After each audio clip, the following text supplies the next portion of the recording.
My name is Mason Marangella. I build rigs for the industry's top professionals. Now, I'm teaching guitarists how to build rigs like the pros, with DIY tips, easy mods, and all the tricks of the trade. I am the Rig Doctor.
All right, how about that? People getting audio now? Let's see if it's working. Is the audio working? Can anybody confirm?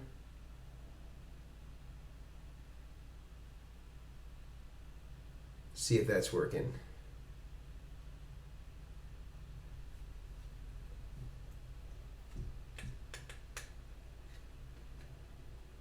Anybody confirm that we got audio? Okay. So it's probably not going to be as good as it normally would be. For whatever reason, my Apollo literally just shut down, which has my blue microphone hooked up to it.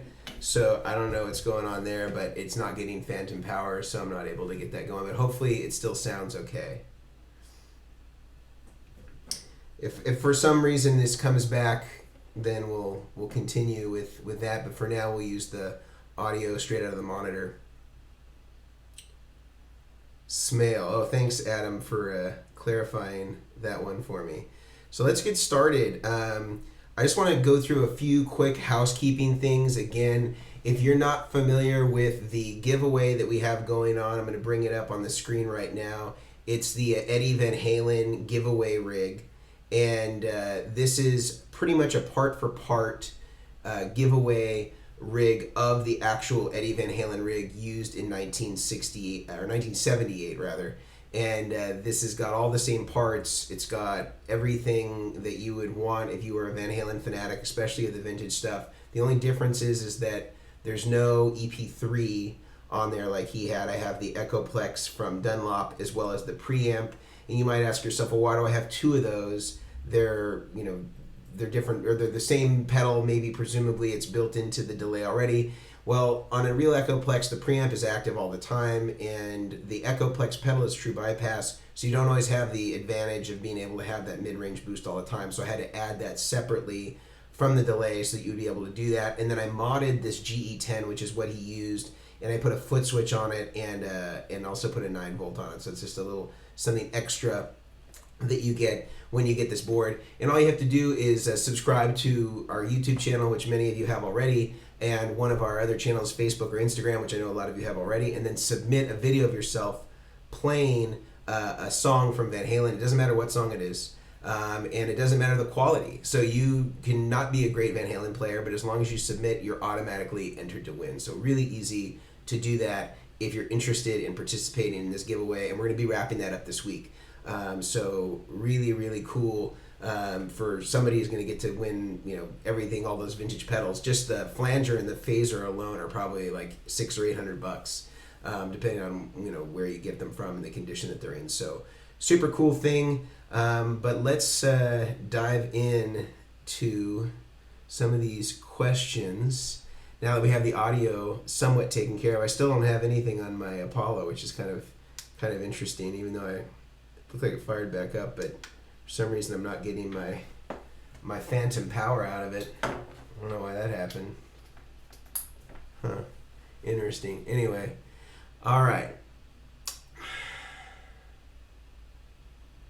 We've got a couple people here from Pedalboards of Doom, so thank you for all of those who came over, and definitely feel free to share this in that chat room or in the, I don't know what they call it, what the kids call them now, Facebook groups. Let's see. Cool, audio's good. All right, Houston, Texas. Sounds good. All right. Instrument cable recommendations. Cool. This is something cool that I wanted to talk about anyway, because we definitely have a lot of folks that ask this question regularly regarding what instrument cables to use. So the bottom line is that it comes down, in my mind, to what you're most interested in terms of the sound. Some people don't actually like a totally neutral sound. They don't want to have something that sounds exactly like their guitar plugged directly into their amp. So for those people, it's more difficult for me to help because it's kind of a crapshoot. Like, some people want long, coily cables going into their pedal boards, and that has a tremendous amount of capacitance, but could be a cool thing if you have an amp that is really bright and you need to tame some of that high end off. But to answer your question, my favorite is Mogami 2319. And it's a really, really great cable. It's maybe a little bit mid-range emphasized compared to neutral, but it works really great in a lot of different contexts. And I think that it is easy to assemble, very reliable, very well shielded. I really like that. Now, if you want something that's kind of like that, but maybe a little bit darker, I recommend the Belden 9778. And it's a little bit darker, a little bit fatter.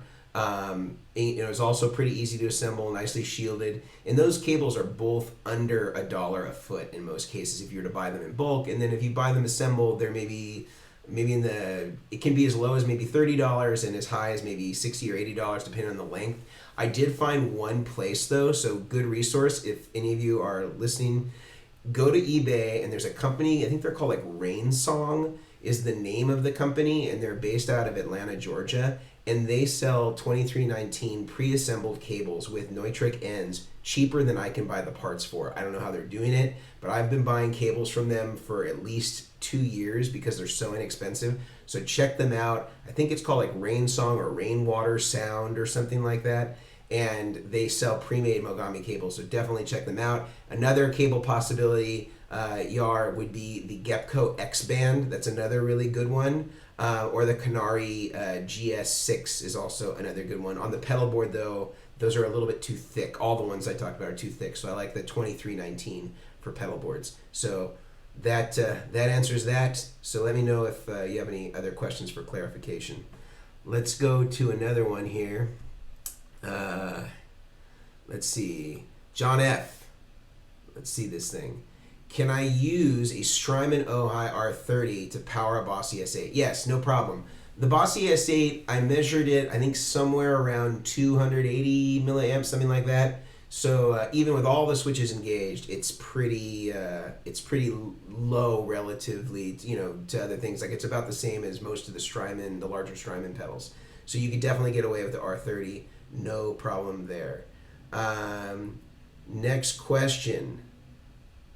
Steven or Stefan, I want you to, can you clarify how I pronounce your name so I can get that right for the future, Steven or Stefan? How many drive stages should I have on my board? Well, I think conventional wisdom might tell you that 3 might be sufficient. You know, you kind of have like a low gain, a medium gain, and then a high gain. So you could kind of have like 3 stages, and then maybe you'd have a boost stage at the end. I like to put the boost stages at the end because I feel like if you put a boost first, it's just going to saturate everything more. That doesn't necessarily mean that you're getting more tone out of it. You know what I mean? So I usually like going, you know, if starting at the guitar, low, medium, high. And reverse that. High, medium, low. The reason why you want to do it that way is because you can always stack a low into a little bit more gain to get more saturation if you need it. But if you have your lowest gain at the end and you hit it with like a super heavy gain pedal, usually it doesn't sound as good. But this is a generalized rule, not something that's hard and fast. You may love the sound of a high gain pedal hitting a low gain pedal after it. It's up to you. But typically, that's how I look at it. That's what I think sounds the best typically. And so, you know, and usually the higher gain stuff, you'll go for more of a scooped mid-range type thing. So these could be things like, I really like the Marshall Governor. I have one here actually. Marshall Governor, one of my favorite high gain pedals. Tons of high gain distortion pedals are based on this very pedal. This is what Gary Moore used. A lot of cool, like really cool guys. And it has a mid-range control on it, so you can kind of adjust it. That's one of my favorites for high gain. Mid gain, you're talking things like Tube Screamers, something in that sort of vein, and then like a lower gain, maybe something kind of like Klonish, but that could be, you know, a wild card, because if you don't need mids, then the Klon might not be your vibe. You might go for something that's a little bit different than that. But that's kind of like a good sort of starting place that you might consider on that one. Let's go to another one. Steven. Hey man, love this channel. Do you include the screw sizes in description when you do builds? I don't, but when you buy like the risers and stuff like that, they come with their own screws. So you probably won't need to do that unless you need to elongate them. I think for the risers, like the Strymon bridges, those are, I think they're number 6 or number 4 screws. I don't remember.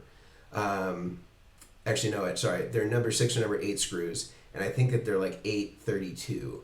And then, you know, usually I'm getting 1.25" ones to clear the pedalboard surface and then go through the riser. And then the riser has like a flange that has a PEM nut, which is basically just like a pre-threaded nut that's welded to the actual flange itself. So you don't need to use any sort of washer of any kind in order to get that to attach. And then if you're talking about pedals, it's kind of all over the place, kind of depending on the pedal, but you could easily go to a hardware store, take the screw with you that you want to replace or get a longer version of, and I'm sure you can find one very easily. That's what I do all the time.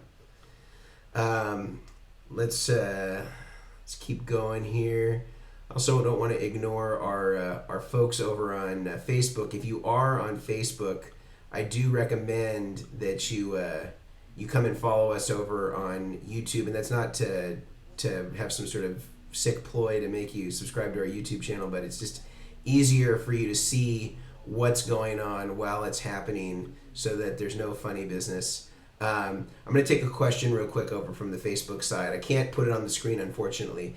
It says, I saw your post from earlier today about custom power supply cables to link to your pedals into a single 9-volt port with an OD. Is there a limit to what you'd want to put on, is there a limit to what you'd want to put on a single run? So I think what he's asking is, how many cables would you want to parallel off of a single output? So that just means sharing the same output. And I did a video maybe a year ago called Maximizing Your Power Supply. I posted it again, or Mahia reposted it this morning on our Instagram and Facebook page. And basically it was talking about that for most of your overdrive and distortion pedals, you don't need to use isolated outputs on all of them. Some of them may require that, but for the majority of analog, kind of vintage style, you know, overdrive and distortion, tube screamers, stuff like that, you can share a single power source and not have a problem. And there's case-by-case basis. You may want to adjust depending on, what actually happens in practice when you go to use it. If there's noise, you may have to pivot. But typically, I wouldn't do more than 2 or 3. That would usually be the most that I'd ever do. And then if you need more power than 3 to 1, then I would say you probably need to add a power supply. So just a consideration on that one. That's from Dominic Medina over on Facebook. And Dominic, you're welcome to join us over on YouTube if you want to have a little bit more interactive experience. I'm going to go back to the YouTube side now. We got Howdy Gabby Bergman. Zachary from Lexington, what's up? All right. Total Evo 7. I have asked this in another platform, but how do you dictate what pedals go into a switcher loop? Overdrive in 1, distortion in 2.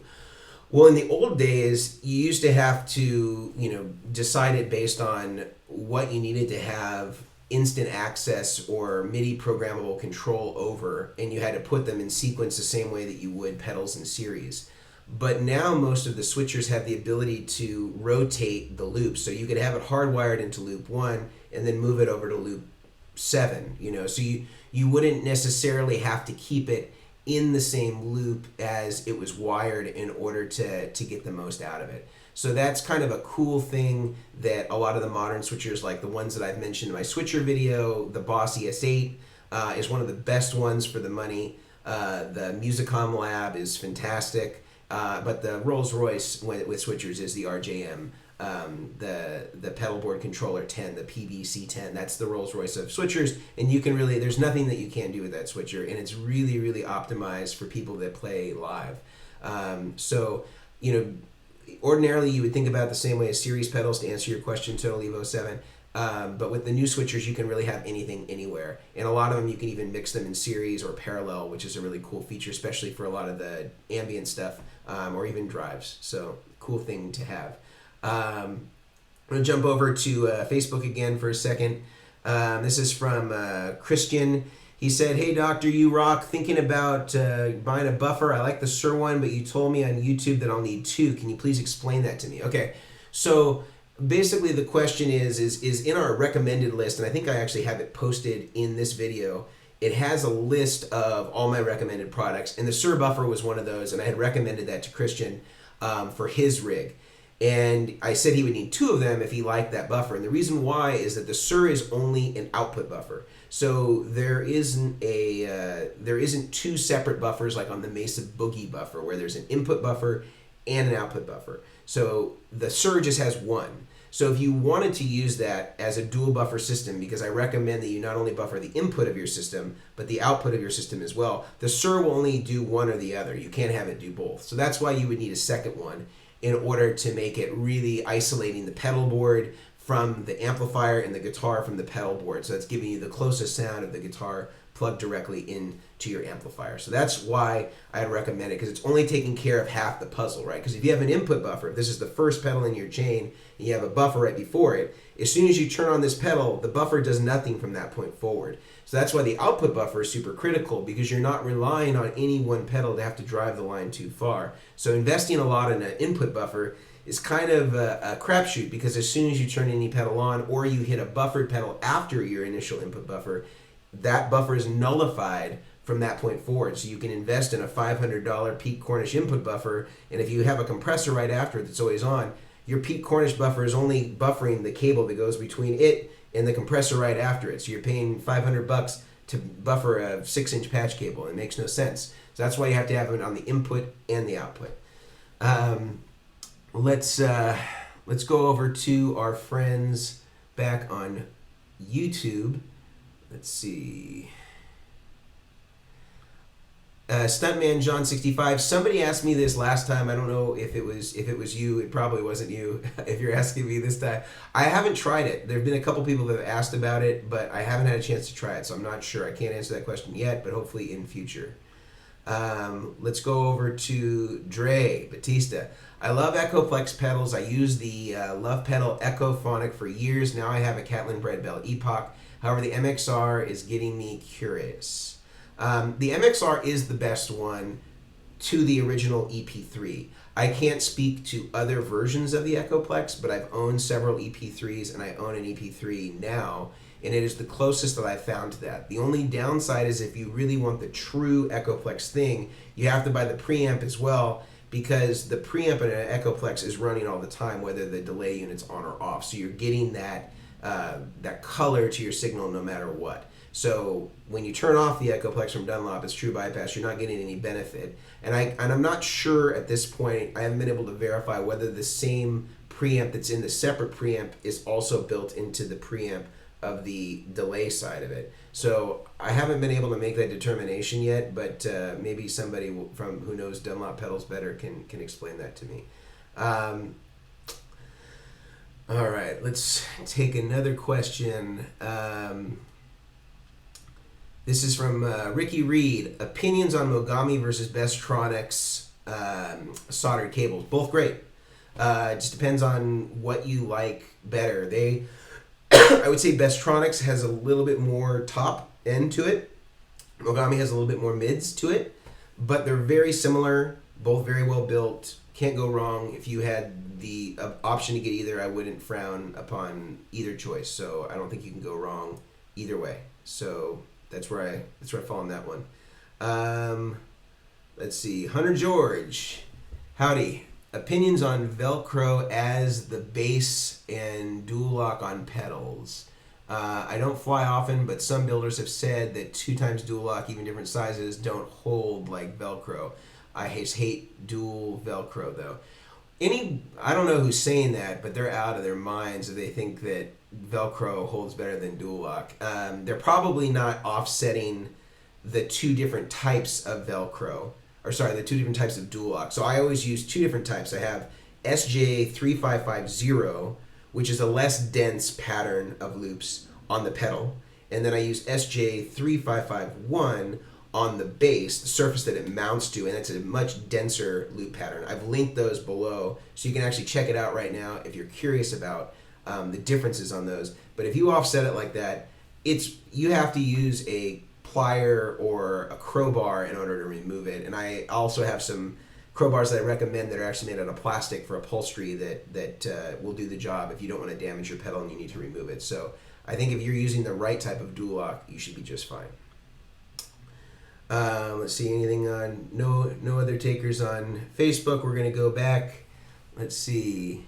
All right, Joshua, I know that you've been talking about buffers for a long time, but I'd like to ask, should a buffer be switched on or off, or should it stay as an always on? So if you're using dedicated buffers, there's typically not an option to turn them off. They're always on in whatever position you put them on, and I recommend that you do that. The only time that you even would have that option is if you had maybe an internal buffer on a switcher that you could turn off per patch. But typically when you would have a buffer, an input-output buffer like the Mesa Boogie High Wire, which I recommend highly, that has an input and an output buffer that are always on all the time. And that's how you'd want it, pending a few things. You would want like maybe a fuzz face to be outside of that. But for most cases, that would be the way you'd want to do it, if your goal is to get as close to the guitar plug directly into amp. So that's that. Let's take a look. Facebook people, feel free to join us over on YouTube. This is the way to get the most interactive experience if you're interested in having your questions featured more prominently. Let's go to Adam. How do you feel about directional cable, snake oil? I owned a directional evidence cable. It does sound clean. Well, it's not clean because it's directional. So there's directional cables, and I've gotten into my own mess of hot water with this in the past. But directional cables is basically a twisted pair shielded cable, and so that would be like a mic cable, same as a mic cable. This is what guys like Pete Cornish use. He uses a Belden, I think it's 8412 is the name of the one that he uses, which is a mic cable that he's adapted to use as a guitar cable. And basically what they're doing is there's two center conductors instead of one center conductor like there would be on a coaxial cable like a Mogami 2524. So there's two center conductors, and then there's a shield that's wrapped around it. right? And so what you do when you're wearing a directional cable is you cut away the shield on one end and you make one center conductor be the hot, the other center conductor be the ground. And then on the opposite end, you connect the shield with the center conductor that was on the ground, and then the one that was hot still stays hot. And you connect the one that's got the shield tied to it to the output of your guitar. And that is supposed to give more of a true shield. And technically it shields better when you use it in that direction. But sonically, there's not going to be much of a difference. It just would be quieter in that one direction. And people get confused about this because I think that the pedalboard system is not balanced. So there's a little bit of confusion about the real benefits to that when you're talking about a system that's not balanced, and pedalboard systems aren't balanced. So, you know, it's not the fact that it's directional that makes it clear. There's other parts about the composition of that cable that will make it sound a certain way. So if you like that sound, you should use it. And that's the bottom line, whether it's a directional cable, which is really just a way of saying that it's a twisted pair shielded, where the shield is tied to the side that the guitar is plugged into. That's all that means, really. Let's go to the next question. This is Ajit. I hope I'm saying that correctly. So apart from possible excessive noise, does a $30 one-spot daisy chain power supply give the same tone as an isolated power supply? Well, if you used one on each pedal on its own, then it would be like an isolated power supply. But if you daisy chain each one, it's not like an isolated power supply because all of them are sharing a common source. So you don't get any isolation that way. And some of the one spots, I don't know how it is now, but whatever frequency they chose for the switching was in the audio range, and so you could actually, depending on the pedal that you used and how well it was filtered, you could actually get oscillation through the system by way of using one spot. Now that they've kind of rebranded as True Tone and really focused in on power supplies, or power supplies are great, and I have no complaints there, but some of those one spots were pretty brutal noisemakers if you weren't careful about what you used them with. All right, let's go to our friend Joshua Kraft. Hey Mason, just got the Friedman buffer bay after watching you upload on buffers. Can't wait till it gets here. And for cables, got some Georgels. All right, well, if you get the Georgels, just make sure you solder them because the solderless stuff you want to stay away from if possible. You can watch my video on soldered versus solderless cables. And in terms of buffers, the Friedman one is great, but it's just an input buffer, to my knowledge. I don't think it has an output buffer. So if you really want to keep it clean, you could add just a single output buffer at the very end of the signal path before it goes back to your amp. The Sur buffer is a good one, and you can get them really reasonably used on Reverb, maybe like $80. So that'd be a consideration. But I'm super glad that you got a chance to watch some of those videos, and definitely check out that one that I did on soldered versus solderless. And you can solder those Georgel cables. If you like that sound, it's a brighter sound. But if you like that sound, just solder it and you'll be fine. You know, it's totally possible to do it, and if you can't do it, I'm sure there's some technicians that can help you with that. Let's see, John, what is the measurement that you used on, I think he means Rhett Shull's Strymon Bridge? I don't know. I think we actually put that information in his video. And Rhett probably remembers better than I do. I'd have to dig through some emails maybe and check it out. But it was just really to cover the size of the pedals that were on them. So if you just measured the size of 3 Strymon pedals plus I think a tuner, you'd be at that measurement, because we pretty much just made it so those would fit back to back to back and then have that tuner hanging out at the end. So I'm sorry I don't have an exact measurement for you, but I'm sure it's somewhere around 24 inches, something like that. And then the depth of the Strymons, I think, is 5 inches, something like that. And then the height is dictated by the power supply, which is 2.5 inches on a one spot CS12.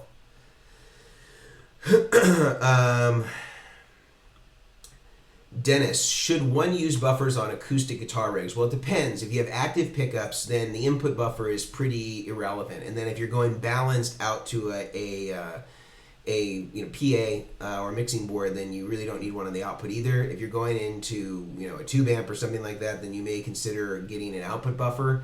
or if you're running wireless, you won't need a buffer on the input for sure. It just depends on your context, Dennis. If you give me a little more information, I can tell you probably a little bit better.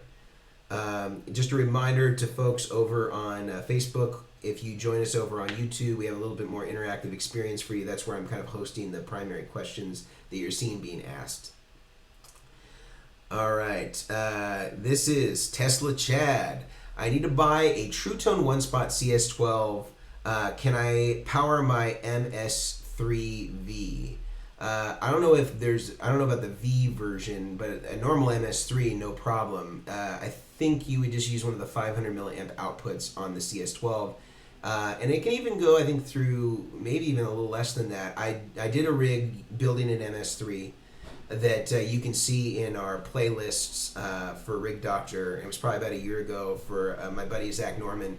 And we did a nice MS3 build for him. It was really compact, and we used a True Tone, the smaller version, the CS7, and it worked just fine. This is from Matthew. Will you ever be doing an acoustic pedalboard? You know, we had somebody lined up to do one because I was interested in doing an acoustic rig, but it didn't end up working out. I think we fell out of touch with the person, and maybe their situation changed. I don't remember the exact circumstances, but and maybe at some point in the future there'll be an opportunity to do one of those. So I'll keep my fingers crossed. Let's see. Christopher Waters, ever used Decibel 11 and your thoughts? I have used some Decibel 11 stuff. In the early days, I think when they first started, one of the guys that was like either one of the engineers or started Decibel 11, he used to work for Voodoo Lab, and I think he learned a lot there about kind of some of their standards around analog linear supplies. And I think the first unit that I tested got off to a little bit of a rough start, but I think they really got consistent and really good, and I actually think they're one of the more underrated power supplies that are out there and really good value. And I think that they also offer some power options in terms of voltages that a lot of the other supplies don't offer. So I think that they're fine. I think that if you have one or you're considering one and you got a good deal on it, I don't think you can go wrong with those. They do a good job, and I think that you could effectively use them on your rig. So no complaints there. Let's see.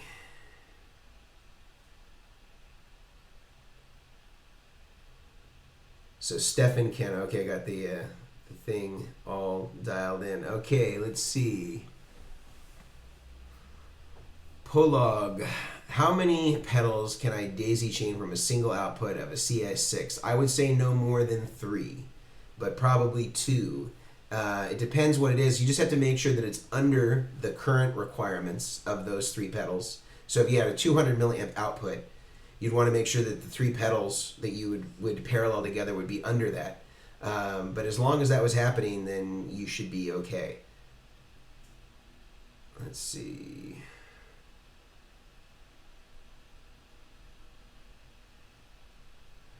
All right, this is from Tom. What do you think works best for a digital substitution of an Echoplex for live playing? Definitely you want to get the Dunlop one that I just used. Let me show a little picture of that here. This is the Eddie Van Halen rig that I just built, where it uses an EP3, and I substituted for the Dunlop Echoplex pedal and preamp. And those are really the closest that you can get in a digital situation. It was almost dead on with my EP3. My EP3 is a little bit more, a little darker, but it also has an old tape in it, and is a little bit inefficient. And so this just kind of sounds like maybe what mine sounded like a couple years ago, but really, really good.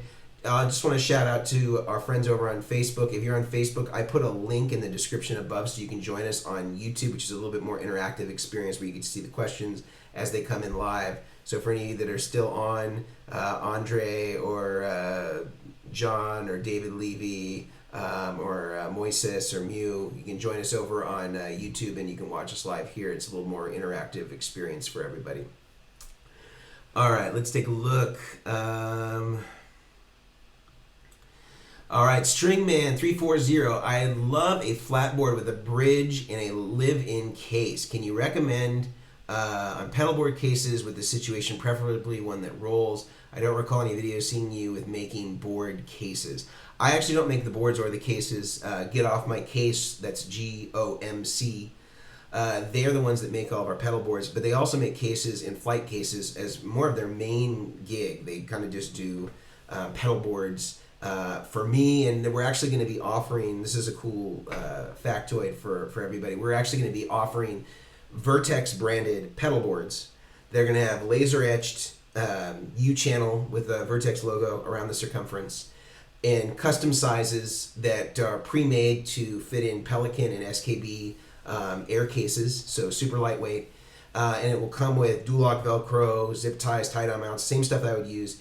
And it's going to be sold for like the same amount of money as like a normal Pelican air case would be, plus maybe like $50. So you're basically getting like $100 to $120 pedal board and accessories for only about $50 more than what the case would ordinarily cost. Because Get Off My Case, I guess, has some deal with Pelican and SKB where they're getting those way below margin, and so that they can build the pedal board, and that kind of offsets the cost. And plus, they're going to throw in all the accessories. And so we're going to be doing kind of a co-branded thing with Get Off My Case. There's like Vertex exclusive boards coming in pre-made Pelican and SKB flight cases, which is really cool. And they're all going to be really lightweight. Like even in the case, you know, they're going to be in the, you know, low 30, high 20 pound range when they're built. And that's typically what we're kicking out the door most of the time. Nothing's ever going over like 38.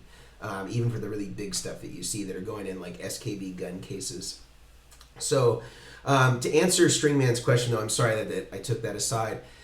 You know, I actually would steer you away from building it in the case, and I'll tell you why. Because we tried this a few times, and when you're flying with it and it gets damaged, which sometimes happens with the cases, more often than the pedal boards. Like usually the cases will eat it before the pedal boards do. Then you're stuck. Your pedal board is the case. And as much as I think those Schmidt Array pedal boards are cool, the difficulty is if you check that board and it gets damaged, your board is done. You have to start over again because the case and the board are one and the same. So they can tend to be heavier than, you know, having a pedal board and a Pelican case, but it also risks a lot of damage because if you damage the case, then your pedal board needs to be rebuilt. You can't salvage it because it's all incorporated. So I would just caution against that risk, but if you really wanted to do that, Get Off My Case can do it. If you send them specs on what you want, I can help facilitate that if there's things that they don't understand about what you're asking for. So feel free to use me as a resource if you want, and then ask for Nate or Ed at Get Off My Case, and they're at gomc.tv is their website. It's the only website that has a TV at the end, so cool stuff. Let's go to... Smash that like button. Yeah, we're going to go full YouTube influencer and say that. All right, Mason, what do you like to use for a DI from a pedal board? Usually just the radial stuff I think is fine.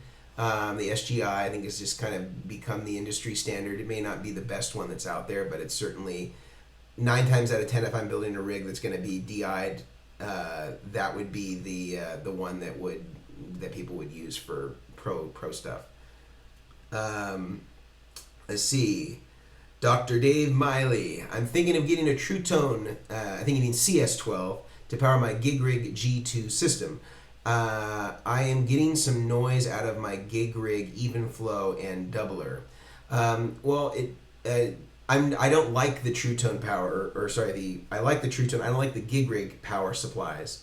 But even with that aside, it may not necessarily be indicative of something that they're building. You know, a lot of times, you know, as consumers will get really fixated on a certain item as being the problematic element when it could be a myriad of other things, right? Because pedals, some of them are really high impedance, they're sensitive to everything. You get them in certain environments and they can misbehave, and we can attribute it unfairly to a certain element in the rig that may not necessarily have anything to do with it at all, but we've just come to that conclusion through a deduction which maybe is not necessarily scientific in its findings. And that's not to say that you didn't do your due diligence on this one. It's just a consideration that I'm throwing out there for general people. So that basically what I mean to say is that it's not necessarily that the True Tone will solve the problem if there's an issue with the cables not being assembled properly. One easy thing that you can do if you think that there's a problematic pedal that doesn't like that power supply, you can try connecting that power supply to that pedal alone, plugging your guitar and amp into just that pedal, not the rest of the pedal board, and seeing if it's exhibiting the same sort of noise. I do think that the True Tone is a better supply. I don't think that the modular supply is a professional context. I know that there are some professional people that use that, but I think that they're more of the exception and not the rule, and that's why you don't see guys like Robert Bradshaw or Dave Friedman or Pete Cornish or fill in the blank pedalboard guy that's been doing this for decades is using those sorts of modular power supplies or using the self-contained steel or aluminum enclosures because they're just so robust and so roadworthy. And some of them are really, really fantastic and just super quiet. So I really love the CS12. Another one you might consider, which I'm really into, is my buddy Paul at Chalks sent me a DC7 and also some of their other supplies. I'm actually going to be building my own personal board using this power supply mixed with a True Tone because it's really, really great. And it's also a switching supply, and they're so small. I mean, like, look at this thing is so small. I know that, nobody smokes anymore, but this is like literally thinner than a pack of cigarettes. Don't smoke from your Uncle Mason, but this just kind of give you a reference that a lot of us may be familiar with. It's really, really, really, really small. Let's see. All right. This is from Steven. Any new ideas coming soon from you guys? Yes, there are. Some of them I can't talk about right now, but you will be seeing some new stuff coming in right at the turn of the year as we kind of approach the NAMM show time. So keep your ears open and your eyes peeled. Let's see.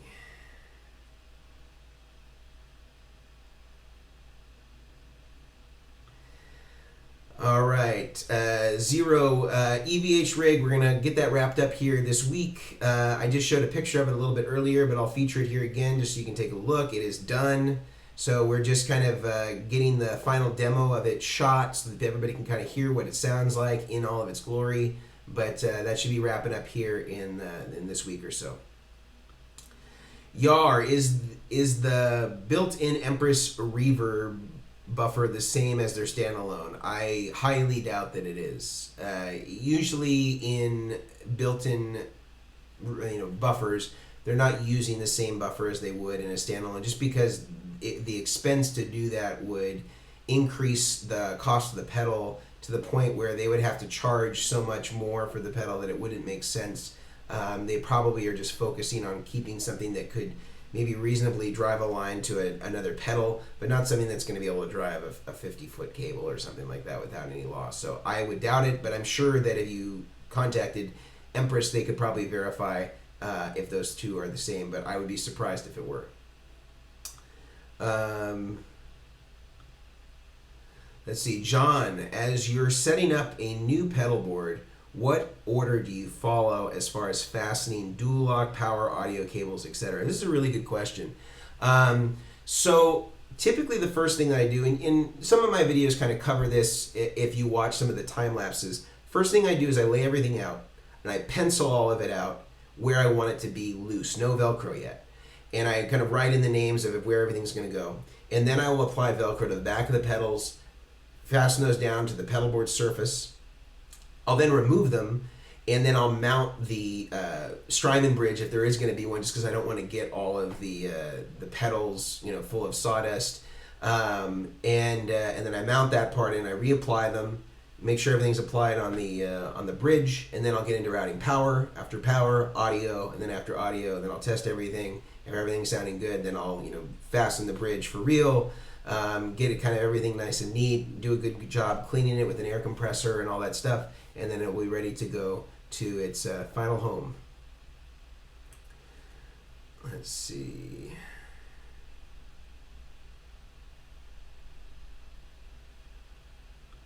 Okay, Victor, I have a Boss ES8 and want to use it in stereo, but also want to use the effects loop. How do I do that? Well, I think in their system, you could still do that, But the problem would be that you'd have to make sure that you have to sacrifice a loop first of all, because you need to be able to send still to the send out of whatever the last loop is and basically use that as your output. And then that would go to the amp, and then send from the effects loop would then go into the return of the next loop. So you're basically losing a loop in order to do that. And then this would all have to occur presumably before the stereo loops, because you'd have to mix. The mixer would be a little bit different. I'm trying to visualize how I would do this. I haven't wired one of those like that. But I did do a Musicom Lab one like that for Adam Hawley, who's currently got a couple of charting songs on billboards for the smooth jazz arena.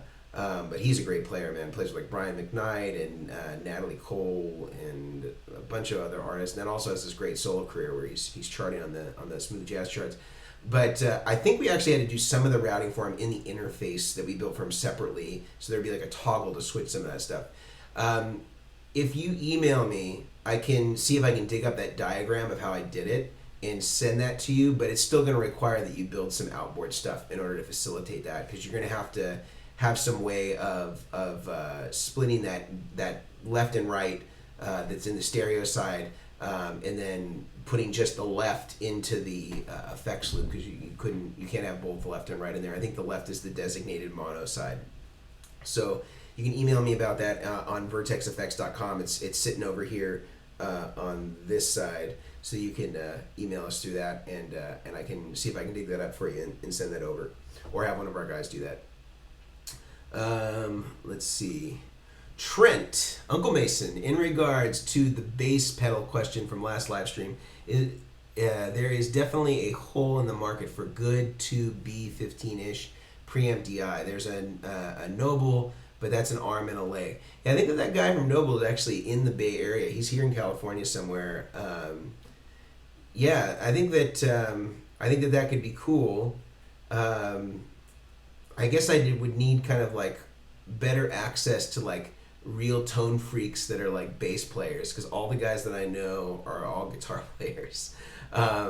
But I think it's a good idea, and I like where you're going with it. So I think that this is something that I will consider. If you want to email me some of the kind of like the classics, other than like the B15 or the SVT type thing, I would be curious to kind of what those classics are, because I am not as well versed in the bass classics as I am in the guitar classics, like the Dumble of bass amps. Even though Dumble did make a bass amp, that could be something cool to explore that bass players are real into. I'm gonna hop over to Facebook. We got a question there. Uncle Mason, can you do a rig based around an HX Stomp? I've done one with an HX Stomp, but I haven't done one around it where that was like the main brain of everything. I'm doing one for, I always get mixed up on which one is HX Stomp and which one is the HX Effects. Is the HX Stomp the little one and then the HX Effects is the bigger one? But I want to build one of my own boards actually, because you can power the 9-foot switch one off of this DC7, and then kind of use like a couple of my favorite Vertex pedals, and then go into the line 6 for kind of all the other mod and reverb and delay and all that stuff, and just use my own pedals for like overdrive and like compression and boost and stuff like that. So I would consider doing it. I actually need to get hooked up with the guy at line 6 though, who does their artist stuff.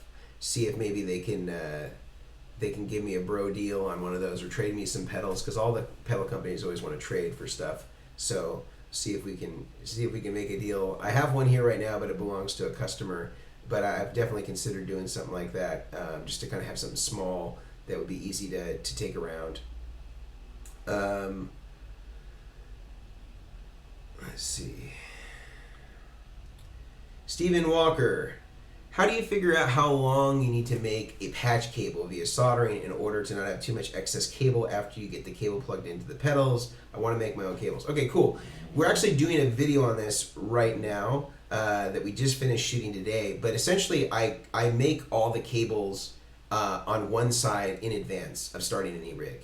And there's a woman who helps me, Lupe. who is one of the best soldering people I know. She can even solder like SMD and all sorts of stuff. And she will make me half cables in like 3-foot lengths just across the board. And so I will take all of those half-made cables and I will actually route them in the pedal board and then use the unterminated side and actually cut it to length once I get it to where I want it.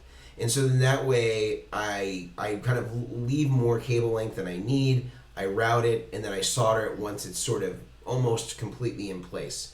And I kind of use the plug and I plug it into the pedal that it's going into and kind of use that to really measure as precisely as possible the exact length that it's going to be so that I don't have any excess cable and I'm able to, you know, go from one side to the other of the pedal board if I needed to with pedals that were, you know, spread apart pretty far on the rig and be able to make them fit perfectly. So it just takes a little bit of work in advance to kind of estimate maybe a few inches more than what you think you're going to need based on kind of your visual or kind of laying it out. Or you can always take string if you want and kind of use that to kind of route where the cable would be and whatever channeling you got on your pedal board to make it as close to the length that you need. But the easiest way is really to make half a cable, route it, and then solder the other half once it's already kind of put into place, locked down with tie down mounts and zip ties and that sort of stuff.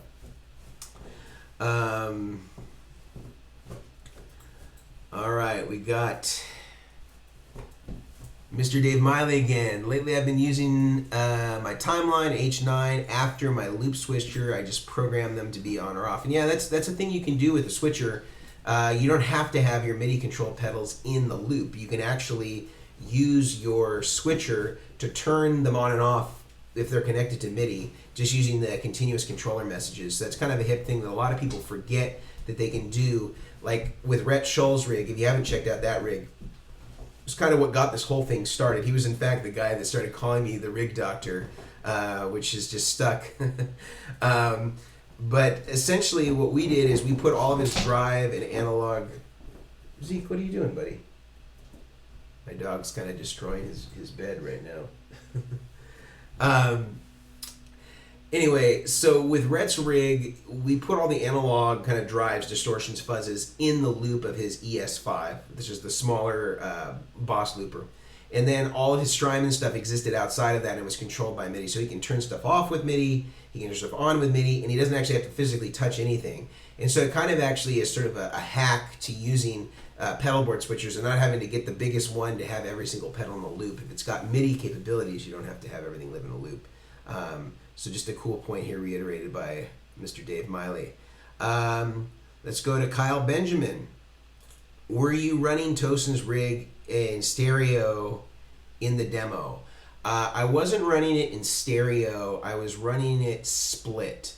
In our studio in LA, we have an ISO room with a bunch of different cabinets and mics, all Blue mics. Thank you, Blue, for providing all those mics. And then we have another amp in the live room so that we can hear what we sound like in the room. Because sometimes in the ISO room and then you're listening to monitors, it's not necessarily the most pleasing for the player. So usually I'll run a Princeton, like something small, in the room itself, and then I'll be split out to the amp that has the cabinet in the ISO room. And so I think on that one, when I was playing, I used an AC30 and then the Princeton, and the Princeton was mic'd as well. But that was mic'd in the room, whereas the other one, the Vox AC30, which is like whatever the one that John Schofield has, like an early 90s Korg era UK made one, which I think are the best AC30s, and I have some vintage ones too, but those were just a rat's nest and such a problem to work with.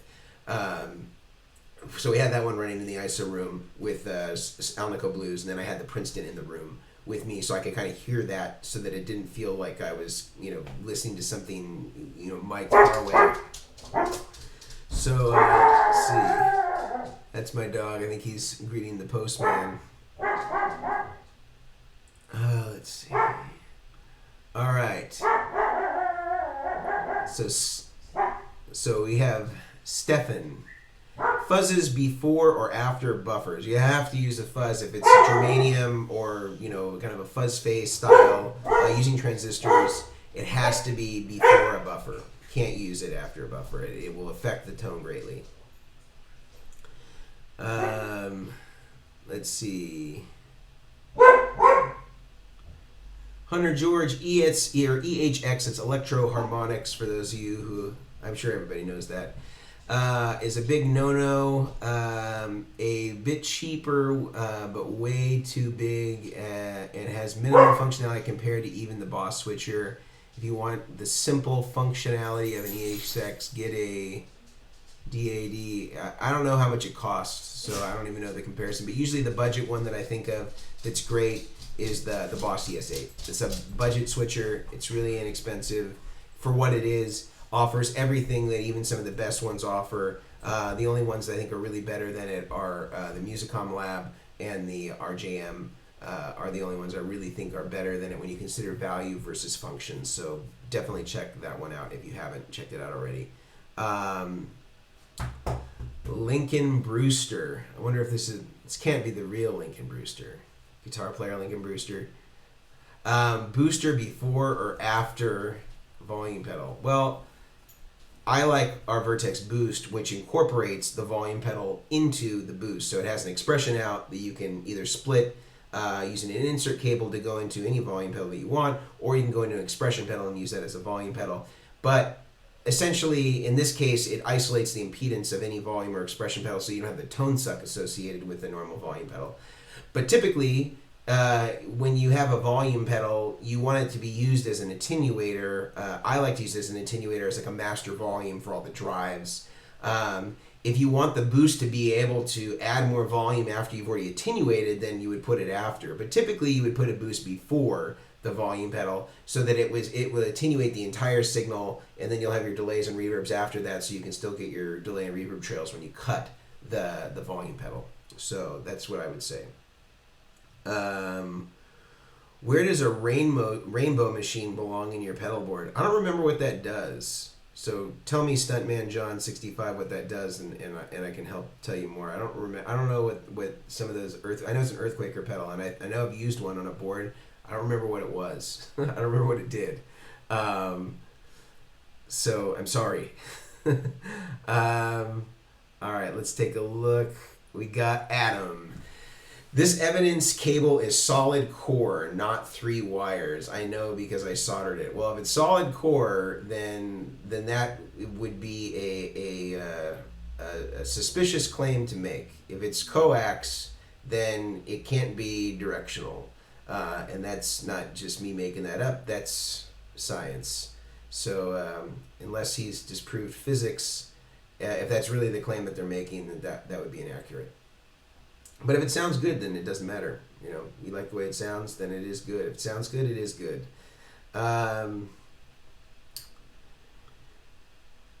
It was Goodwood Audio that said Velcro. Oh, we're talking about a comment that was made earlier. This is Hunter George. We talked about Duloc not being as strong as using Velcro with Duloc and Velcro together being stronger than using Duloc on both sides. Goodwood Audio. They said they don't do builds with Duloc because it comes free from heavy hits. Seems BS to me.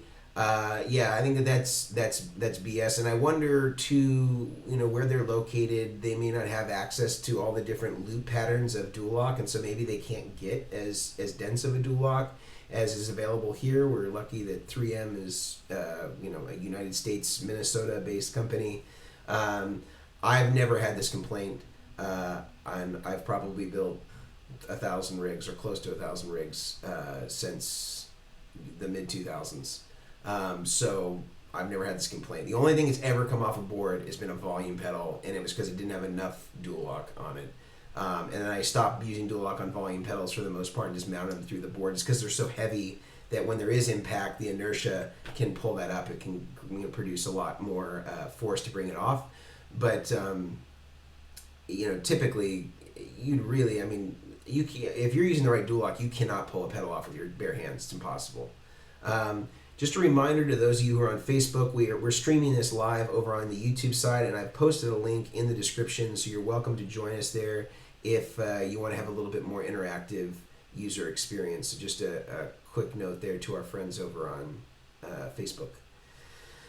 All right, let's see. We got Leonardo. When will you have something about Vertex in Brazilian Portuguese? Well, we did have a company that we were working with there called SB Pedals Latin America, and I think that they've struggled with customs to get stuff imported, and they were our distributor, Sir, Bogner, a couple of other major pedal brands. But if you have a recommendation, they no longer exist. So, and I think that they just found it too difficult to be able to consistently import. And so we've foregone going to Brazil subsequently. So if you have any suggestions on people that are able to import that have quality guitar pedal shops, I would love to hear them. You can email us. Our email address is right here, or our website's here, and then we have an email, comments or question inquiries tab that you can email in, and I'd love to hear if you have any suggestions on that. Let's go to Dr. Bumface. What are your thoughts on the gig rig generator power supply system? I don't prefer them to the ones that I have linked in the description below. I think that they are the best ones that I've linked below. Like those are like Chalks, Voodoo Lab, True Tone, Strymon. Those are the ones that I think are the ones to get. And my evidence of that, without saying anything disparaging, is when you are a manufacturer of a product, just like me making pedals. Whoop, battery exhausted. Looks like we lost audio for a second. Let me change the battery. It looks like we had our camera die quickly.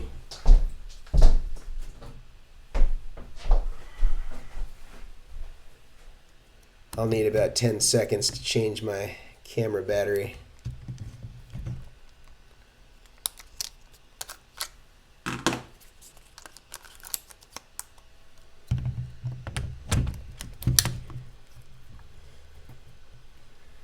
All right, and we're back.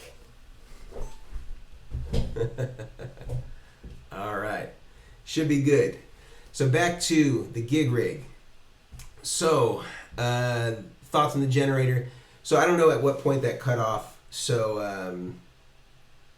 we'll have to figure that out. But I'll just go back to the beginning. I think the ones I recommended in the description are superior, and I think that when you're a manufacturer, like Daniel is of the gig rig, or I am of Vertex pedals, we have an inherent, want to underwrite whatever, our opinions are underwritten by the fact that we manufacture these products.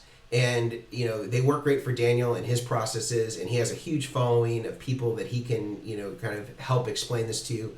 But if you look at sort of the large body of pedalboard builders, none of them are using this product. And I think it's because it's designed around, kind of Daniel's particular approach to building pedalboards, which, he's developed over however long he's been building rigs. But I think for the general rig building community, it's not looked upon as the standard. It's kind of looked upon, I think, as more of like, this is the thing that he likes to do, and he's able to explain that to an audience that likes his stuff and likes him. And I think that that's great. But if I'm building a rig and I'm given the option to choose for you whatever supply I think is going to be best, this is not the one that I'm going to choose. And I listed the ones that I do choose in the links below, so you can definitely give that a look. All right. This is just a reminder to our friends over on Facebook that are watching that we've linked our YouTube channel above, and you can come join us here for a little bit more interactive experience on YouTube. So let's take a look here. Clayton Murray. Hey Clayton. Joshua. Oh, the George L's are the most secured solderless cable I found so far. You'll be fine. Clayton likes the George L's. I found them to be the least secure solderless cables out there. I think the most secure are the Evidence SIS. But again, it's not a gas tight connection. Only soldered connections are gas tight. So if you really want it to last, I don't recommend that you go solderless. And you can check out our solderless video, soldered versus soldered, on our YouTube page. Victor, what's the best solution for putting a wah before a fuzz without affecting the tone? Well, there are buffers that you can put inside of your wah that will make it more fuzz friendly, but it is going to affect the tone of both things. So one thing that I think is just the better way to do it is put your wah after your fuzz. And a lot of guys do that. and sound really good. A guy that I think really does that well is Michael Landau. And if you check out his Raging Honkies record, you hear him use wah. I mean, you wouldn't think for a second that it sounded bad. So if you want to hear great fuzz tones where you have fuzz before a wah pedal, check out Raging Honkies. These are records that came out in like kind of the early to mid '90s. Great wah tones, great fuzz tones, kind of really Hendrixy type stuff, with some kind of like rock punk stuff kind of thrown in there as well. I don't really like. I'm okay with how wah sounds after distortion, in particular fuzz. You don't lose all the sweeping ability. And I did some shootouts kind of with Philip Sayas on this, and I think it's just a thing you have to get used to. And none of the classic guys that like there was no Jimi Hendrix recording where he had a buffer in his wah so it worked better with his fuzz. This is not how it worked, So you just deal with it and you go vintage. You go analog for life. All right, let's see where we are.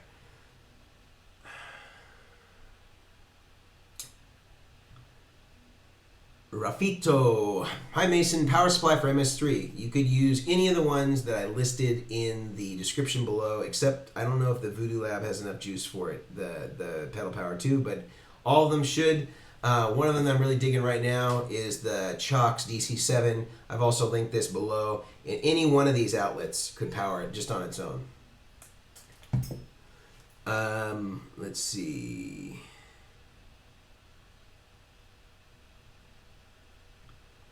John Matthews, where's Zeke? He's sitting right over here, this way, and he's sleeping.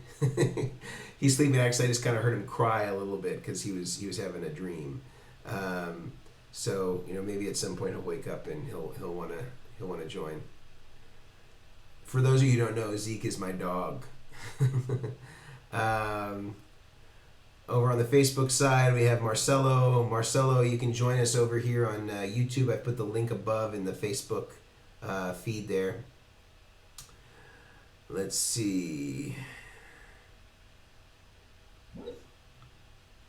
Rafito again. Opinions on rechargeable battery power supply. Well, if you want the battery tone, that's not how to get it. That's just kind of an alternative for a linear supply that doesn't require that you plug it into AC.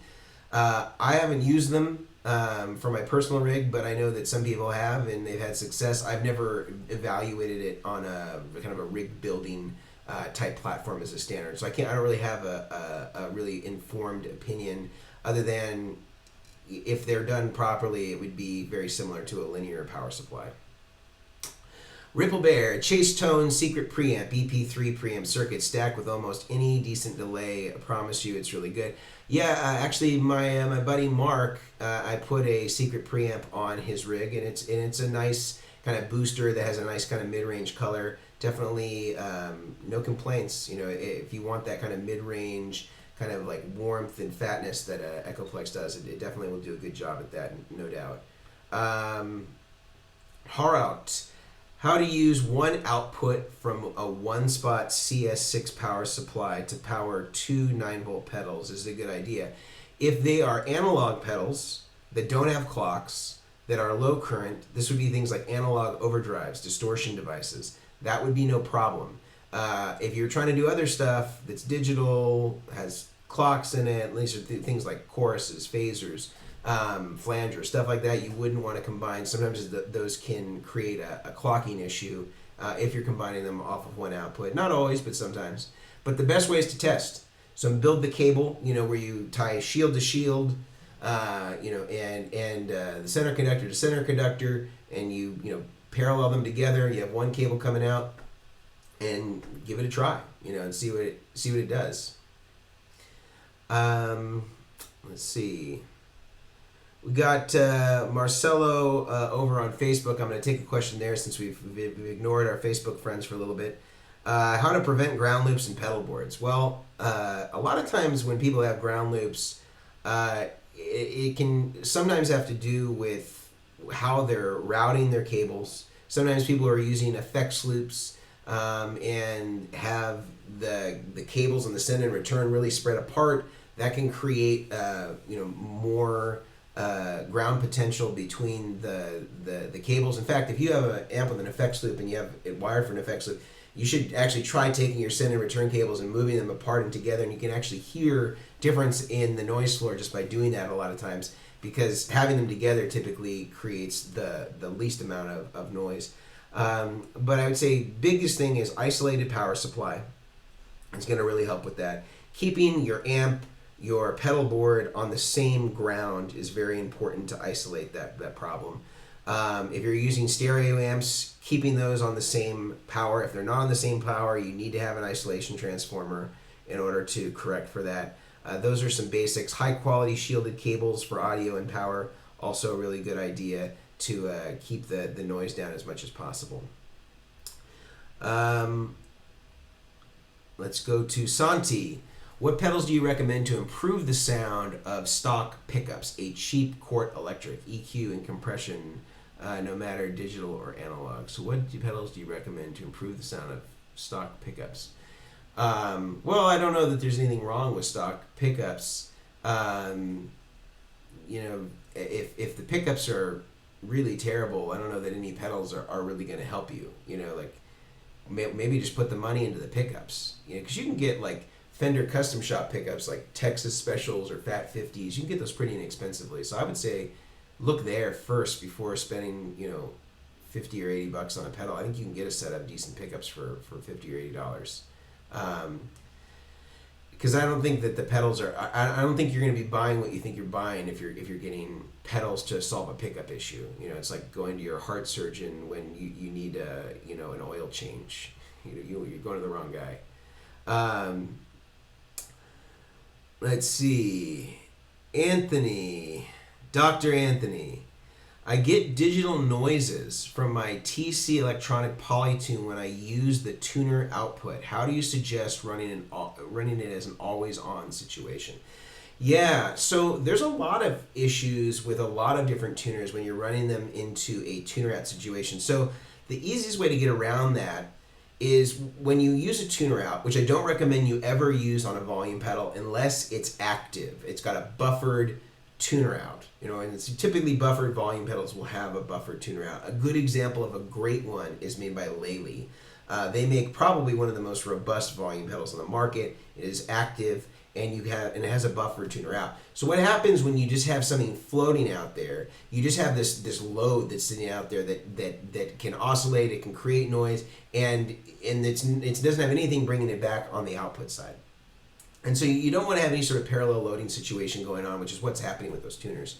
I was working on a rig for Kerry Marshall. If those of you who don't know Kerry, go check out his channel, Kerry Too Smooth. He's one of the best R&B guitar players in the world. And we were building a rig for him, and we tried it with the Diodario one out of the Dunlop volume pedal, and it was the same thing, a lot of oscillation, a lot of noises.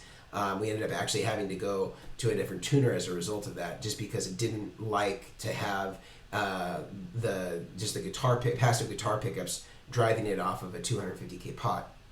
So what I recommend, Anthony, is getting a buffered volume pedal like the Halen, or you could use a high quality buffer that has an isolated output, and you could actually use that to be the buffer, and be the buffer of the tuner, because most buffer splitters, like the Mesa Boogie Highwire, has a splitter off the input buffer, or the Sur buffer, which is just an output buffer, has an isolated splitter, which is also active. And if you put it through something like that, then you wouldn't have any issue. It would leave the tuner on all the time. It would be receiving the input signal if you used it on the input like that.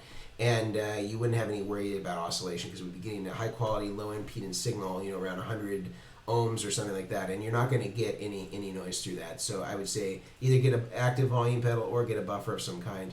That's why it's creating that problem.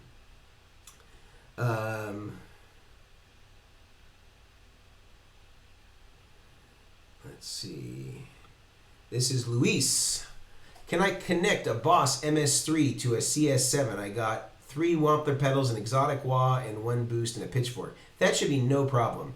You just use the high current outputs for the CS7, and then I'll go to the MS3, and then you should have enough to go around for everything. If you're concerned, I don't remember the exact current draw of the MS3, but even if you needed to use 2 of the high current outputs to power it and just put those in parallel, you still have enough to power all your other stuff. So I don't think you would have a problem there. So definitely no problem there, Luis.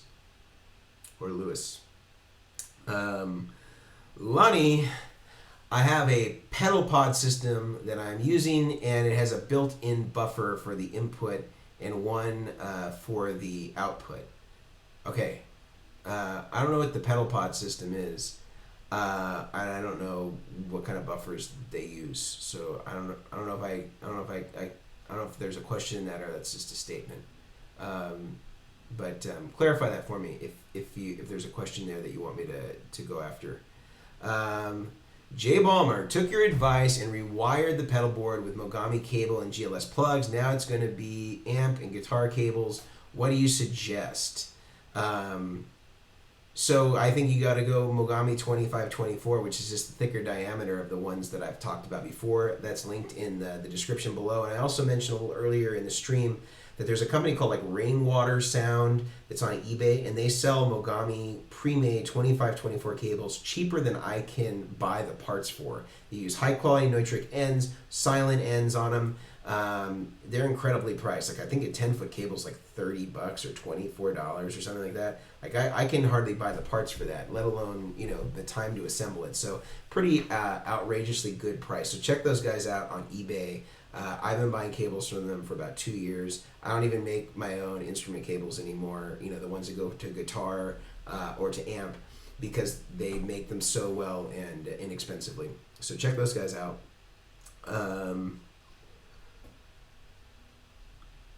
Clayton Murray, what are your personal favorite Vertex pedals? Well, I'm a huge Dumble fan, so I love the Ultraphonics. I love the steel string because I'm really into those type of tones. But lately I've been really playing a lot of the Nile compressor because I really like what the preamp does. And sometimes I just use the preamp and I don't even use the compressor, kind of depending on what it is that I'm using. Like sometimes humbucking guitars don't sound as good with compressors, but I just leave the preamp on all the time. I'm actually working on building my own rig right now, so you'll get a little bit better sense of exactly what I like to use for myself once that video comes out. But thanks for asking there, Clayton. Michael Perez, what's the difference between the steel string and the Ultraphonics? There's a huge difference. There's almost nothing that's the same about them.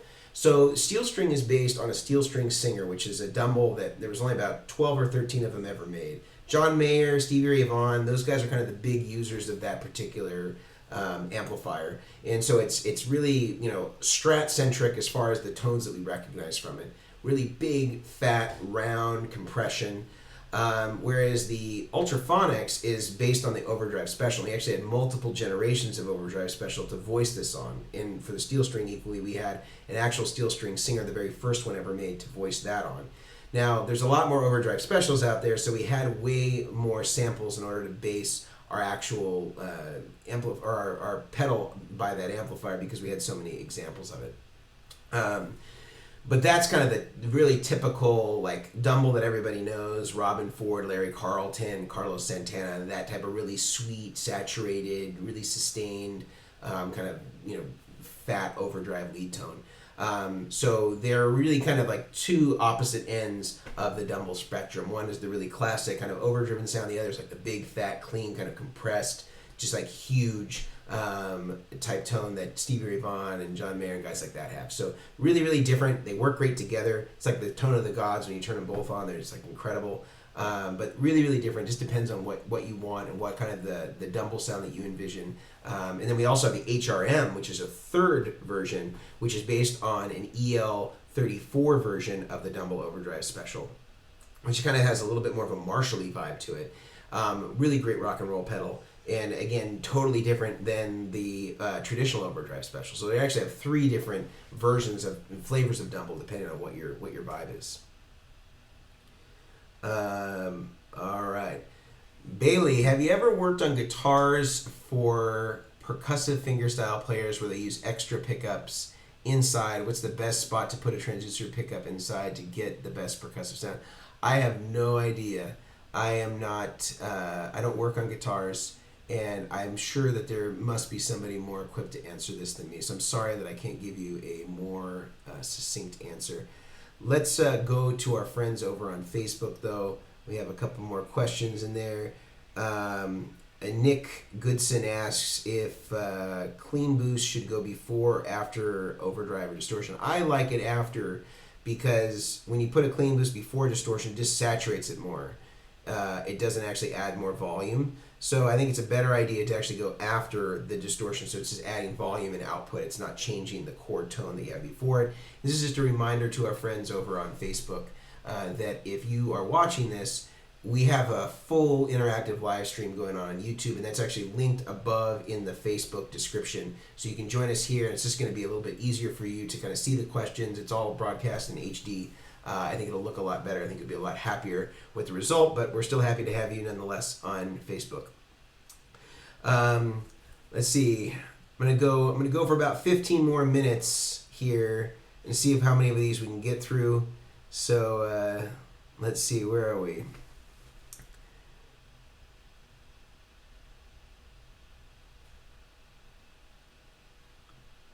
All right, Tom, if you made a Vertex amp, what circuit style tube speakers would it contain?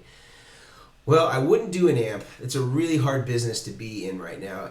The amp industry, for the most part, is really, really hard because people are not buying amps like they used to buy in the old days, where you'd have multiple amps. And you would have your Marshall for your high gain thing, you have your Fender for your cleans, and maybe you have a Mesa Boogie, and you have a couple other things.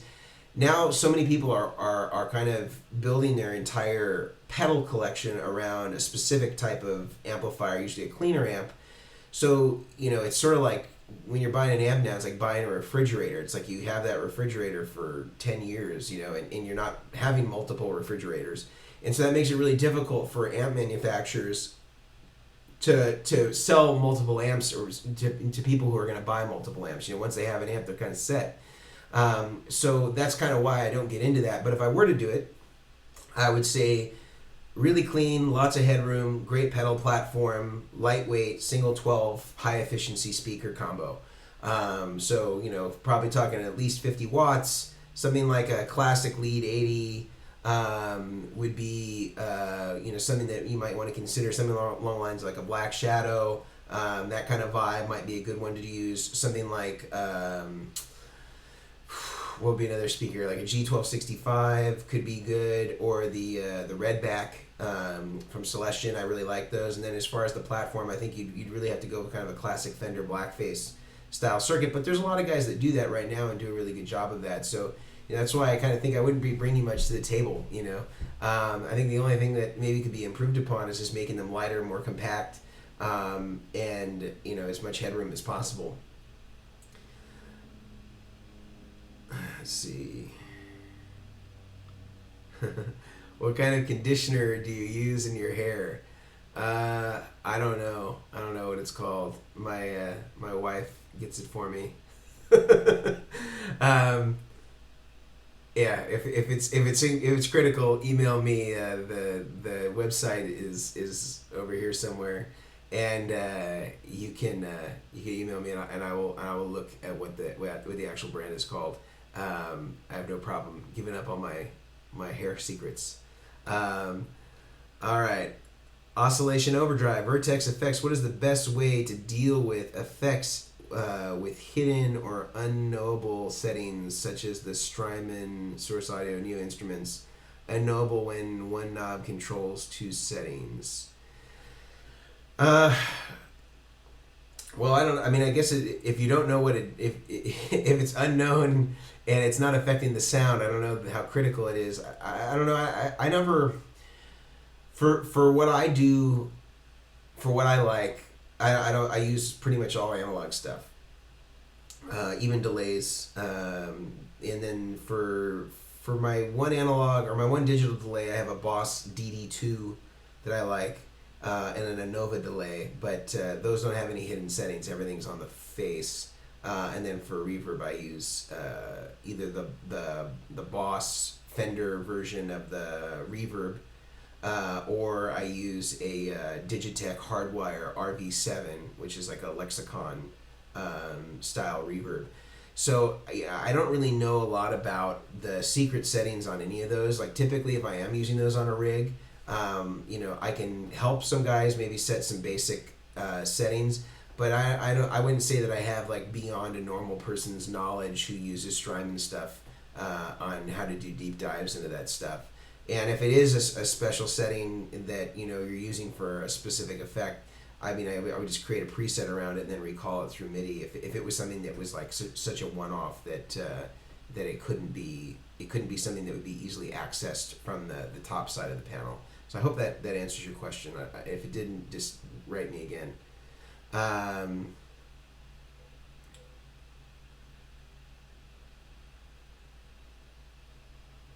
right, Noe Barboza. I recently soldered my pedal board about a month ago, but I've discovered that my volume has become attenuated because of the patch cables. What is the best way to diagnose problems with cables? Well, I say start at the end and then work your way to the beginning. So let's say the last pedal, let's say you got from the end, you got amp, right? Then you got reverb, delay, overdrive, compression, and then guitar. I would start at the end and just go guitar into reverb to amp. Does that work? Does that sound quiet? Yes. Okay. Next pedal, delay. So now you have guitar into delay, delay into reverb, reverb to amp. Is the problem there? No. Okay. Next pedal, overdrive. Guitar into overdrive, overdrive to delay, delay to reverb, reverb to amp. Is the problem there? Yes. Okay. So now I've isolated it to the problem is starting where the overdrive is. And then it is, okay, now what's the problem? Is it that this cable's bad? If I substitute a different cable, does the problem go away? Is it the power supply? If I put a battery in that overdrive and the sound or the noise goes away, does that mean that means that you might have potentially a bad issue with the power on that particular pedal? Maybe the pedal's not filtered very well. You put another overdrive in there, it doesn't have the problem. So these are ways that I would go about isolating the problem, kind of working backwards from the end and then working toward the front. And I did a cool video on this with Rhett about troubleshooting your rig, which I suggest you check out in the Rig Doctor playlist. All right. Christian Phelps, if you use a Boss pedal on a rig, do you remove the rubber bottom or do you leave it the same as they come? I remove the bottom and then I flip it over so that there's a clean surface to put Velcro on.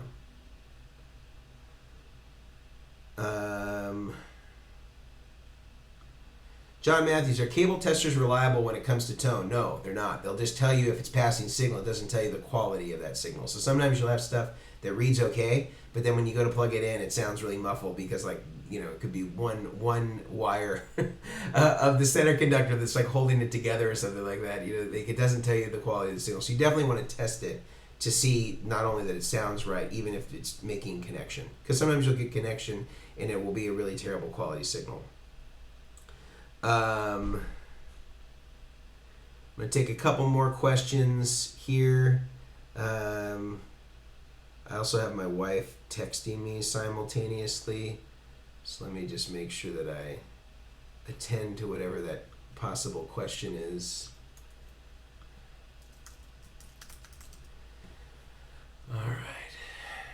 All right. NJ, I need an interface that will allow me to use my amp's effects loop, but there are times when I need to run everything in front of a backline amp. Have any suggestions? I don't know anybody that makes that. Anytime I've done it, I've always had to do it custom. So maybe you could talk to the guys at Exactone. I've seen them make one-offs for people that didn't require them to build an entire rig. So maybe ask them if they have one. I actually, I saw one that they had built that was on Reverb recently for like $80. It was pretty inexpensive. That had a toggle switch where you could reroute the effects that were in the effects loop to just be in series as the last pedals before going out to the amp. So maybe talk to the guys at Exactone and see.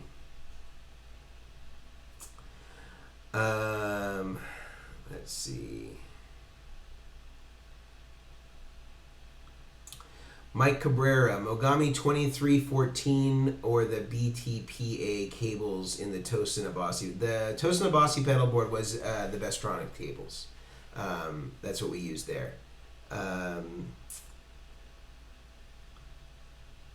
Hey Rig Doctor, I'm from LA. Do you recommend turning kill dry on and why? Well, only if you're running wet, dry, wet, and that would be the only condition that I would say to run kill dry. Kill dry is another way of saying 100% wet. But yeah, if you're running a wet, dry, wet system, then fine. Most people don't understand what a wet, dry, wet system is. The guys on YouTube that talk about it, they have no idea what a wet, dry, wet system is. Robert Bradshaw is laughing at at us all. Let's see. Dan of New Jersey, should fuzz go before or after a boost pedal? Fuzz should go as close to the guitar as you can get it, ideally. So that's something that you should know. Riley Tech, do the plugs you use affect the tone? I'm building a complicated switching board but don't want to spend $100 on plugs. Well, they have a capacitance in them. Every plug has a capacitance. It just depends. They're all different specs. The Switchcraft ones are pretty high, typically when I've measured them. But if it's buffered with high quality buffers, I would put more emphasis on spending the money there than on the plugs. So the GLS ones could work just fine, and the capacitance on there is not too high. The problem with them is usually more mechanical than electrical. So just kind of a thing to keep in mind. Shed Studios. Hey Mason, your pedals are awesome. Your content's really great. Thank you so much. Dre, Vertex making cables soldered again. We need the t-shirts. Yeah. Make soldering great again. Riley Tech, Pedal Power 2 can be linked with 2 outlets together with a special adapter. Probably, but you could also just build one. You would just, if you want to put 2 of them together, you're talking about having them in parallel, like doubling the current, or getting 9 to 18 volts, because those are different connectors. A current doubler would be different than something that you're just trying to get 18 volts out of. So just be sure if you're going to do that, you buy the right one. Who's your next video build? Well, it is under wraps, so I can't tell you yet. When I start putting out the content, some of the teaser stuff, you'll see it. But there's some really cool stuff coming in 2020, maybe even as soon as the end of 2019. So stay tuned. Aaron, hey Mason, I'm from Antioch. What's the cheapest pedal that you love? The cheapest pedal? Let me look at my wall. Oh, this is a good one. This is one of the cheapest pedals that I love. The Carcosa. This is a Fuzz. I think it's Carcosa, yeah. This is DOD before they stopped really making pedals. These are like $99 new, and you can get them for less money. This is a great kind of fuzz, distortion, overdrive. Really versatile, sounds great. I highly recommend Carcosa from DOD. Check that thing out. I'm going to take 2 more questions, and then I got to go pick up my wife. Let's see. Oh, Super Chat. Sorry, Guitar Man. Thank you for the Super Chat donation. Do you test every cable for capacitance and resistance? I don't test each one that I make, but you can see on a spec sheet from any major cable what the capacitance is per foot. And then the only thing that would be adding to that in any substantial way would be the connector itself. And most of the good connectors will have specs on the capacitance per connector in terms of the picofarad. And so you can kind of see that. Now, this is, it usually is pretty negligible, especially when you have low impedance, buffered everything on the pedal board. But I don't think it's valuable. I mean, I guess it depends on what your goal is. If your goal is to document the capacitance of every connection and you want to put that on a sketchbook, then sure, measure every one, and you can come up with a sum total. But at the end of the day, the litmus test is really about when you put your pedal board into a A/B switcher, where it's switching between the guitar going through the board into the amp and just the guitar to the amp. Are you getting the same tone and the same feel in the same interaction? And if the answer is no, it could spec out in terms of, you know, staying under a threshold of capacitance that you've set. But if it doesn't sound good, then it doesn't matter. So, you know, I don't put a lot of credence in trying to create like a capacitance goal to stay under. I think if you're putting and you're stacking all your ducks in a row, you're using high quality cable that you know it is low capacitance overall, you're using good quality connectors, you're using good quality guitar cables, you're going to end up with a result that is going to be quiet and is going to sound very close to what you have using good buffers, things like that. All right. This is going to be the last question for today, and I thank everybody who has participated up until this point. This is from Dr. Marcio Onida. John Mayer tone, steel string into Marshall DSL or mini rectifier, setting tips. Max out the filter, and I'd say gain maybe slightly over noon, maybe around 2 o'clock, and then just kind of volume to taste. And if you got a Strat, you're using those 2 and 4 positions, you're gonna really be in John Mayer land. You know, make sure you have some reverb on, make sure you have a little slap delay on, and that's gonna be really kind of right in that wheelhouse. On the DSL, just make sure you use the clean channel, and I'd probably take out mids on it on the amp, because, you know, Mayer's going through kind of Fender adjacent amplifiers that don't have a lot of heavy mid range, and he's got pretty scooped pickups as well. So that would be what I would try. I really, you know what, I'm going to take, we have 2 last questions here over on Facebook. I've been ignoring them a little bit. Matt Ferry said, what's the best volume pedal to use for versatility for swells, low impedance in the loop, master volume, or high impedance where it's controlling the volume gain structure? So you would use a low impedance volume pedal if you're going into a buffered effects loop. If you're using it in front of an amp, you could also use a low impedance volume pedal, as long as there's a low impedance, meaning you have a buffered signal going into it. But if you wanted to put the volume pedal first and you had no buffer, then you would want to use a passive, 250K, volume pedal that is higher impedance. If you have an effects loop, using the volume pedal in the loop can be good if you want to have it as a master volume thing, but you can also use it in front of the amp too effectively. It kind of just depends on, some of the loops don't even do well with low impedance volume pedals because there's no standard for effects loop impedances. So sometimes even a 25K pot will act weird in an effects loop. So that's something that you definitely would want to try. I really like the Boss ones for effects loop if you want a passive 25K. I just like the robustness of that. But overall, I think the best made volume pedal is probably the Lely volume pedal, but it is active, and I would say it's more designed for the front of the amp.